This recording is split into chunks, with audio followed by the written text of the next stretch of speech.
Salam sejahtera dan salam suratku sayang, bersama saya Janet Bennett. Berita utama, Kerajaan Sarawak menerusi Jawatankuasa Pengurusan Bencana Negeri Sarawak JPBNS telah menguruskan pandemik COVID-19 dengan sebaiknya di negeri ini. Ketua Pengarah Majlis Keselamatan Negara MKN Datuk Rozi Muhammad Saad memberitahu Sarawak turut berjaya melaksanakan program vaksinasi dengan berkesan di sini. Sejajar dengan perkara ini, beliau menzahirkan penghargaan atas sokongan dan kerjasama sepenuhnya yang diberikan oleh Kerajaan Sarawak sepanjang pengurusan wabak COVID-19 ini. Datuk Rozi menjelas demikian ketika melakukan kunjungan hormat ke atas timbalan Premier Sarawak merangkap pengerusi JPBNS Datuk Ahmad Douglas Ugak Embas di pejabat beliau di bangunan Dewan Undangan Negeri Dun di Kuching pada Isnin. Sehubungan itu, Datuk Rozi menaruh harapan atas sokongan dan kerjasama yang lebih utuh pada masa depan demi menjamin kesejahteraan sejagat. Tambahnya, hubungan kukuh yang berterusan antara Kerajaan Persekutuan dan Kerajaan Sarawak akan menjadi platform penting dalam menjamin keselamatan rakyat dan perkembangan ekonomi. Sementara itu, ketulusan dan integriti perlu diketengahkan dalam pentadbiran sektor awam bagi mewujudkan persepsi yang positif terhadap sektor tersebut. Menteri Pelancongan Industri Kreatif dan Seni Persembahan Sarawak Datuk Seri Abdul Karim Rahman Hamzah berkata, ke arah itu nilai-nilai integriti perlu diterap dalam diri penjawat awam bagi memastikan sifat-sifat accountability dan bertanggungjawab semasa menjalankan tugas dapat dibangunkan. Dengan penerapan sifat-sifat ini, operasi perkhidmatan awam insya-Allah akan lebih menjadi lancar dan hasilnya juga akan lebih mantap. Lantas mewujudkan satu perception yang bagus terhadap pentadbiran sektor awam. Beliau berkata demikian semasa berucap dalam Hari Integriti Kementerian Pelancongan Industri Kreatif dan Seni Persembahan Sarawak di Pusat Konvensyen Borneo Kuching pada Selasa.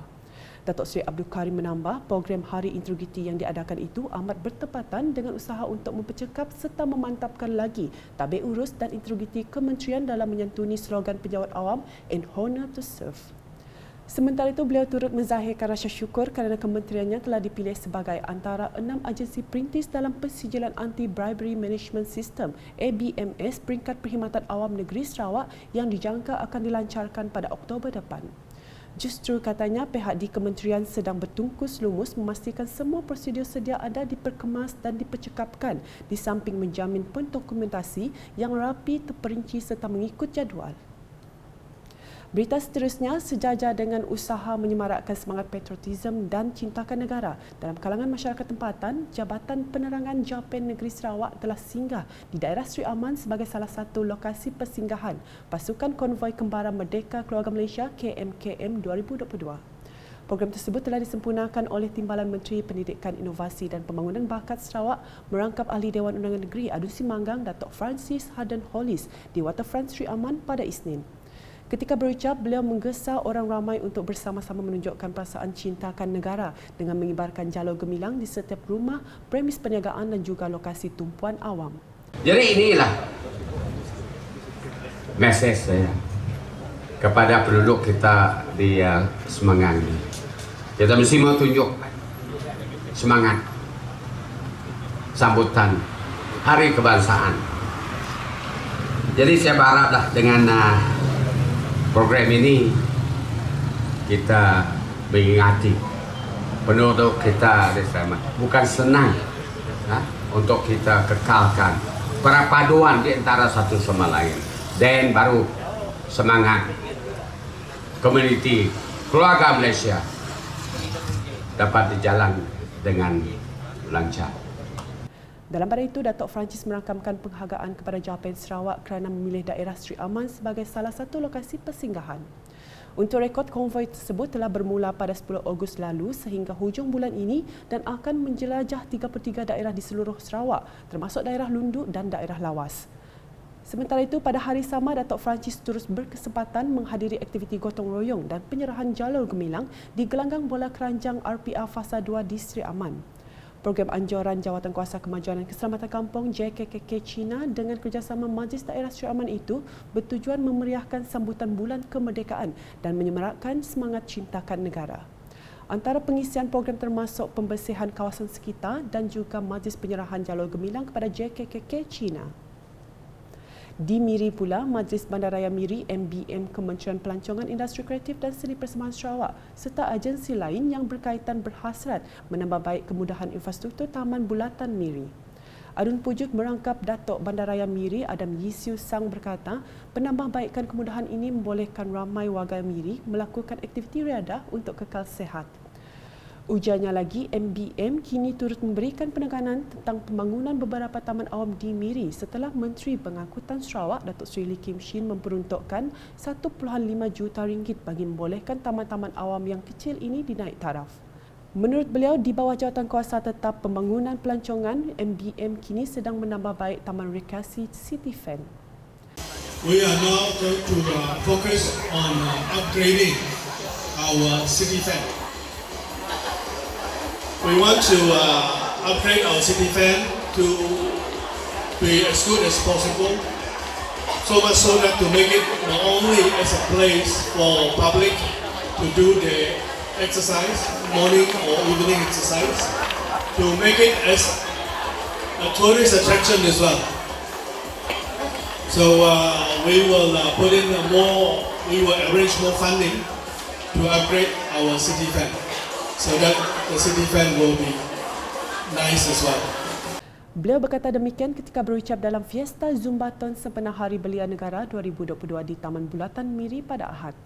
Mengenai Fiesta Zumbaton ini, beliau menyambut baik program anjuran bersama Jabatan Belia dan Sukan Negeri Sarawak bersama Seberkas Negeri Sarawak dalam mengamalkan gaya hidup sihat di kalangan warga Miri. Selanjutnya, pada era sekarang, aplikasi e-hailing seperti Grab dan Maxim telah mendapat sambutan yang memberkesankan daripada rakyat Malaysia disebabkan pelbagai kemudahan yang disediakan. Sebagai contoh, keluarga yang tidak berkemampuan memiliki kereta sendiri mampu berjalan ke suatu destinasi dengan menggunakan perkhidmatan tersebut. Tambahan juga, ia memudahkan orang ramai dengan menyediakan perkhidmatan pembayaran secara atas talian bagi memastikan keselamatan mereka terjamin. Di Sarawak pula, e-hailing telah mendapat sambutan yang menarik terutamanya daripada golongan pelajar dan pelancong dari luar negeri, khususnya bagi memudahkan pergerakan mereka di sini. Dalam pada itu, wartawan Unit Komunikasi Awam Sarawak UKAS telah membuat tinjauan umum bagi mendapat maklum balas daripada orang ramai berkenaan perkhidmatan e-hailing. Kemudahan Grab adalah untuk memberi kemudahan kepada rakyat yang tidak mempunyai kenderaan untuk bergerak dari satu tempat dan satu tempat yang lain. Dapat kami untuk servis Grab baguslah diteruskan, kerana bagi kemudahan untuk masyarakat kita. Ada yang sedang masalah untuk keluar dari ofis untuk beli makanan. So, dari kemudahan servis Grab memang olah panggilan dan servis Grab lah untuk cepatkan masa kita. Because ada masanya kita dalam situasi macam huru-hara, kita mau beli masa tidak lah, beli masa tidak. Ya, penting sebenarnya. So, beli masa tidak untuk belikan makanan. Daya je lah. Kadang-kadang kita sikan nak buang masa sikit untuk beli makanan je. Daripada kemudahan Grab, gunalah kemudahannya. Service charge pun dah bagi macam kita pun nolong orang juga. Sampai yang bekerja sebagai Grab lah. Yang kita lah yang bagi cepatkan masa kita untuk cari makanan. Manakala berbicara mengenai soal merdeka, pastinya yang terlintas di minda umum ialah kebebasan yang diperoleh pada 31 Ogos 1957 selepas mengharungi pelbagai rintangan. Justru pelbagai usaha dilakukan agar semangat cintakan negara terus tersemat dalam kalangan masyarakat, termasuk kempen mengibarkan jalur gemilang yang melambangkan kedaulatan negara dan identiti bangsa bersempena dengan sambutan Hari Kebangsaan pada tahun ini dengan tema Keluarga Malaysia Teguh Bersama. Wartawan UKAS yang berada di lapangan telah menemu bual seorang pemilik rumah berhias, Radwan Abo, untuk mendapat tahu erti kemerdekaan bagi dirinya. Menghiasi rumah menggunakan bendera antara terjemahan cinta kepada negara boleh dilihat di halaman rumah seorang penduduk kampung Malaysia Jaya di Jalan Astana. Menarik perhatian, Radwan Abo yang berusia 55 tahun itu kelihatan bersemangat menggantungkan jalur gemilang yang gah berkibar di hadapan rumahnya.